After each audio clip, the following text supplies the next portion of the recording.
को में फैला हुआ था। उसी समय दक्षिण दिशा में समुद्र के मध्य एक स्वर्ण नगरी बसती थी जिसका नाम था लंका। सोने की दीवारें, रत्नों से जड़े महल, आकाश को छूते द्वार और चारों ओर वैभव। परंतु उस समय लंका का राजा कोई राक्षस नहीं था। वहां का राजा था कुबेर, जो कि धन के देवता के नाम से विख्यात थे। लेकिन समय हमेशा एक जैसा नहीं रहता। एक दिन उसी लंका की ओर एक ऐसा बालक जन्म लेने वाला था जिसका नाम युगों तक भय, विध्वंस और अहंकार के प्रतीक के रूप में लिया जाता। उस बालक का नाम था दशग्रीव। महर्षि विश्वा महान तपस्वी थे, संसार की दिशा बदल देगा। फिर भी उन्होंने केकसी को स्वीकार कर लिया। समय बीता और केकसी ने 4 संतानों को जन्म दिया। पहला पुत्र दशग्रीव, दूसरा पुत्र कुंभकर्ण, तीसरा पुत्र विभीषण और चौथी पुत्री सुवर्णखा। चारों संतानों में सबसे अलग था दशग्रीव। बहुत कम लोग जानते हैं कि इसका वास्तविक अर्थ क्या था। वह चारों वेदों और एक शास्त्र का ज्ञाता था। ज्ञान की विशालता के कारण उसे दशानन कहा जाता था।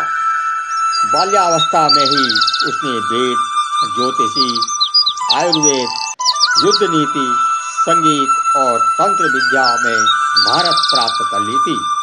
महर्षि विश्वा कई बार अपने पुत्र को देखकर चिंतित हो जाते थे।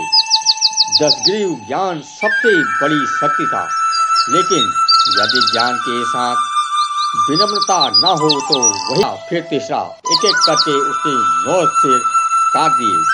जब वह 10वां सिर काटने ही वाला था तभी पूरा कैलाश कांप उठा। भगवान शिव प्रकट हुए। उनकी आंखों में प्रसन्नता थी। रुको दशग्रीव, कटे हुए सभी सिर पुनः जुड़ गए।